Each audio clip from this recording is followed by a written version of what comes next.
falar sobre empreendedorismo na área de educação incomodava muita gente. Pai, qual é a sua opinião há 30 anos atrás? Porque eu estava fuçando em alguns vídeos e tem uma palestra sua dizendo sobre a indústria da educação. Há 30 anos atrás não era legal falar sobre empreendedorismo, negócios e educação. Qual é a sua opinião? Você apanhou muito? Na realidade, eu apanhei muito. Por quê?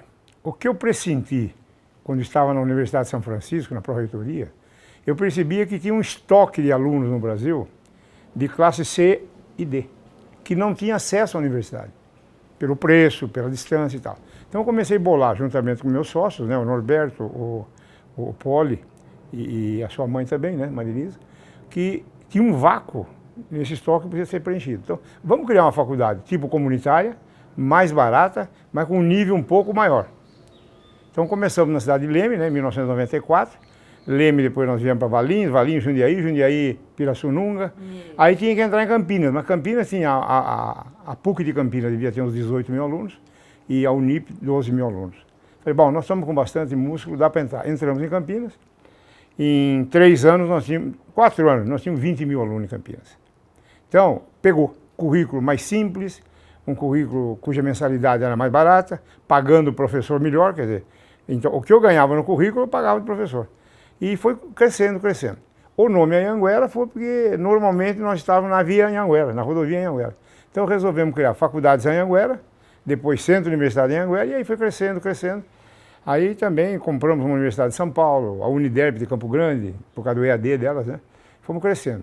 Aí chegamos com muita dificuldade para abrir curso, porque o MEC percebeu que nós estávamos crescendo, e principalmente alguns adversários nossos, colegas daqui de São Paulo.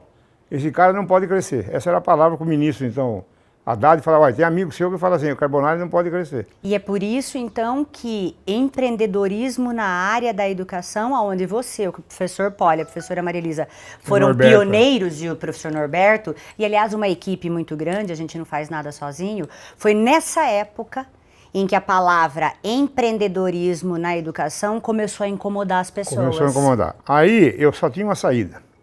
Eu, Paulo e Norberto, sua mãe, nós chegamos a vender carro, hipotecamos a casa para poder ter empréstimo em banco. Mas você vai viver de 13º em banco, você tem que pagar o 14º em juros. Aí correu uma centelha, né, de ir para a Bolsa de Valores. É louco, não sei o quê. Aí comecei com o professor Gabriel, da Anhembi Morumbi, ele tinha um banco lá dentro trabalhando, estruturando, o Banco Pátria de Investimentos. Convidei os meninos do Banco Pátria, pagando uma renda mensal para eles. Em 3 anos, eles organizaram em Anhanguera para ir para a Bolsa de Valores. Então, em 2007, fomos à Bolsa de Valores. Foi uma fortuna que entrou em ações, né? Fiquei 6 semanas fora do país, visitando os fundos de investimento. Inglaterra, Alemanha, Itália, Espanha. Depois fui para os Estados Unidos, também muitos estados e fundos, né? E todo fundo de investimento particular tem lá 3%, 2%, que são por aquelas causas perdidas, né? Vou investir num hospital, vou investir num asilo. Aí depois, bom, escolhe, eu tenho um pouquinho aí, então, quanto vai estar? 50 milhões de dólares. E você? 50. Quer mais? Não, tá bom. Dividimos as nossas ações em 10 pacotinhos e cada pacotinho de 10 eu dei 13 candidatos por vaga para comprar nossas ações. Aí foi um sucesso, porque a bolsa explodiu, nós ganharíamos muito dinheiro. E com esse dinheiro eu comecei a comprar uma faculdade, 2, 3, 4, um centro universitário, compramos a Uniderp, uma universidade grande, aí fomos crescendo. Aí quando chegou em 2014, nós estávamos fazendo uma aproximação com a Universidade Estácio de Sá, do Rio de Janeiro, para fazer a fusão. Nesse meio apareceu o então ministro Valfrido Marisguia, que era da Croton, de BH, falou, não, vamos fazer a fusão de nós dois. Nós temos mais ou menos 500 mil de alunos cada um. Fizemos a fusão em Anhanguera e Croton em 15 dias. Deu 1.100.000, 1.080.000 alunos. Naquela data, em 2014, foi a maior instituição do mundo em ensino superior. Pasme ou não, conversei com o Roberto Valério, o presidente agora, ele falou, Carbonari, continua sendo a primeira do mundo ainda em 2024. Ou seja, essa história, ela é literalmente essa sim, do zero ao IPO. E agora, fundador também da Must University. A gente fica por aqui e daqui a pouco a gente conta mais um pouco para vocês sobre essa história maravilhosa. Ou seja, educação pode sim ser empreendedora. Dizem que a laranja não cai do pé no mesmo lugar. No nosso caso aqui, numa época onde ninguém mais acredita nas empresas familiares, fomos lá depois da Anhanguera, né, que a gente não deixa de falar com muito amor e carinho. Saímos do Brasil e fomos até os Estados Unidos, onde fundamos a Must University. Pai, conta um pouco sobre essa história, o final, que eu acho que não é todo mundo que sabe um pouco do final da Anhanguera, depois que você deixou a presidência e foi para o conselho da Anhanguera, depois trabalhar no Conselho Nacional de Educação e até o início da fundação da Must University nos Estados Unidos. Quando nós fizemos a SA, eu fiquei praticamente 20 anos na presidência. Depois da fusão, eu fui presidir o conselho da nova instituição, que hoje é Cogna, né? E durante um ano eu tinha que fazer a sinergia entre o Grupo Croton e o Grupo Anhanguera. Mexer no currículo, azeitar aqui, azeitar ali, então. Em um ano deu uma sinergia de quase 800 milhões de reais a menos nessa soma aí. Bom, aí eu falei, agora eu vou embora. Chega, eu tinha uma carta para isso e tal. Resolvi parar a minha participação depois de 40 anos no ensino superior. Muito bem. A Juliana fazia curso de inglês nos Estados Unidos. Falou, pai, vem passar um mês aqui e tal. Eu fui para os Estados Unidos. Encontrei o meu contador antigo, amigo. Falou, por que você não monta um college aqui nos Estados Unidos, uma faculdade? Falei, a ideia é boa, né? Aqui no prédio tem um senhor aqui embaixo, um colombiano, e ele faz projeto. Falei, vamos lá. Aí, conversando com ele, eu ia montar um college, né? 4, 5 bacharelado, associate degree. Aí eu perguntei para ele, viu, e qual é a diferença entre o college e a university aqui, a universidade? Precisa ter pelo menos um mestrado. Falei, então faz 3. 3 mestrados, 4 bacharelados. Enfim, conseguimos, depois de 2 anos no Conselho da Flórida, muita diligência, discussão, até ofensa às vezes, né? Você é brasileiro, você não é o cara de 500 mil de alunos no Brasil? Eu falei, sou eu. Eu era, né? Ué, o que você veio fazer aqui? Vai pegar dinheiro aqui, fazer overnight lá? Minha senhora, eu vim aqui falar em educação. Só pergunta desse tipo, né? Pois bem, depois de 2 anos, de 1 ano e meio, saiu a Must University, em novembro, mas o papel só surgiu em maio. Eu perdi mais um semestre, por isso que eu digo 2 anos. Começamos em agosto de 2017. Hoje nós estamos na Must com 8 mestrados e 2 doutorados, 100% online. Nós estamos com praticamente 10 mil alunos, só de mestrado e doutorado, e estamos em 14 países no mundo, 100% online, né? Então, é uma realidade que a universidade está crescendo ainda, e nós estamos muito bem classificados nos Estados Unidos. Fizemos uma acreditação universal. O accreditation é como se fosse reconhecimento por uma associação do Equador, a EQUA, e agora estamos fazendo um accreditation americano. Porque nos Estados Unidos é assim, uma universidade da Flórida, o diploma pode não valer para a Califórnia, ou vale para Nova York e não vale para New Jersey. É tudo estadual. É por estado, né? É por estado. Então nós estamos já com um memorando de entendimento, assinado com a San Diego International University. E Portugal, né, pai? Primeiro San Diego. Aí o que eu estou falando? Nós estamos tentando negociar uma universidade pequena, já teve 10 mil alunos, 5 mil, hoje já tem 500 alunos. O pai morreu, o homem não sabe o que faz, então nós estamos negociando uma na Califórnia. Por quê? A Must teria um pé na Califórnia. Portanto, todo californiano e mexicano pode fazer a Must online, né? Uma universidade já consagrada. E começamos a trabalhar também com o pessoal nosso em Portugal.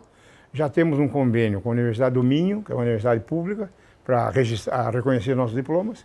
E diplomas nível A, quando reconhece em Portugal, vale no Brasil. Então, tudo isso é Europa. E Portugal, sendo uma universidade pública, o registro vale na Europa toda. Então, nós estamos assim, Portugal já com o pé praticamente bem feito. No Equador, temos um convênio com a Universidade Espírito Santo. Já estamos na 4ª turma de mestrado em administração. Ele pegou as nossas disciplinas no convênio e aprovou lá no MEC deles lá. Então o aluno se matricula lá, faz pela Must e tem 2 diplomas, um americano e um equatoriano reconhecido. Então, agora estamos tentando a Colômbia também, enfim, a Must está crescendo bastante depressa, até pela qualidade, pelo preço, enfim. Ela está crescendo muito bem. E é 100% online. Ou seja, na época da pandemia, ela cresceu exponencialmente. E aqui no Brasil não tem mestrado noturno, não tem mestrado à distância. Por quê? Há muita gente que decide a política educacional que são aposentados das federais, das estaduais. Então, eles não têm a visão de sociedade. Inclusão. O meu grupo e o grupo do Valfrido, o Croto, os dois, nós já formamos 2 milhões de alunos no Brasil em 10 anos, 12 anos. As federais todas nunca fizeram isso, tem 30 vagas, 25. Né? Então, essas coisas a gente tem que entender que a Universidade Pública Brasileira, que é muito boa em pesquisa, faz muito mal para o ensino. Eles não graduam em quantidade que o país precisa. E nós sim. Então, evidentemente, há muita inveja, certos conselhos não gostam muito disso, não gostam daquilo, mas nós vamos levando, a velocidade nossa é boa, estamos fazendo um trabalho muito sério. E então, depois de empreender aqui, eu fui empreender lá. Mas é o meu estilo, o meu feitio. Eu quando me formei, num dia 12 de dezembro de 73, no dia 13 fui contratado pela Escola de Engenharia aqui de Itatiba. Fui professor, chefe de departamento, coordenador, e com 24 anos eu fui diretor da Escola de Engenharia. Naquele período, entre um e outro, eu dei aula na PUC de Campinas, no Instituto de Ciências Exatas, eu sou matemático de formação, e houve uma eleição para reestudar todo o estatuto, carreira docente da PUC. Eu me candidatei e, pelo corpo docente da PUC, eu fui eleito em primeiro lugar. Então, eu coordenei toda a reestruturação da PUC de Campinas, através de estatuto, regimento, enfim, carreira docente que não tinha, uma universidade de 70 anos, né? Então, foi uma maravilha.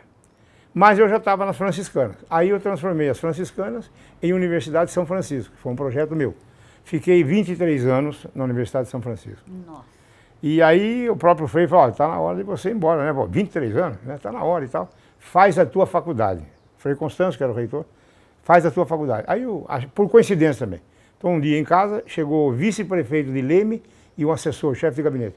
Falou, ouvimos dizer que o senhor faz faculdade, universidade. Eu faço. Vocês querem consultoria? Não. Faz a sua lá em Leme.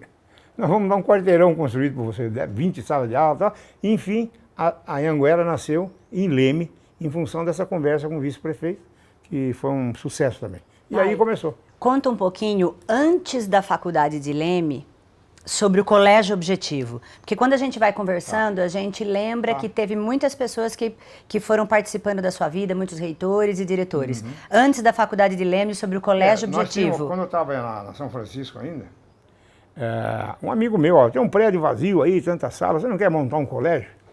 Como eu tinha feito o projeto da Unip, né, da Universidade, do Digênio, falei, peraí, Digênio, me dá a franquia do colégio objetivo? É na hora, assinou e tal. Então montamos um colégio em Itatiba, que era o colégio objetivo. Eu, o Pólio, o Norberto, esses sócios que atualmente ficaram comigo aí mais de 30 anos. Então o que acontece? Começamos no colégio, mas eu já era da engenharia de Itatiba. Logo em seguida, os frades franciscanos adquiriram todo o complexo Itatiba, Bragança Paulista e São Paulo. E eu fiz toda essa transformação em universidade, multicamp, né? Foi acho que a primeira no Brasil, com múltiplos campos, né? Então a coisa foi crescendo. Em outras palavras, eu nunca parei sossegado. Está aqui, vamos estruturar, vamos fazer, vamos andar.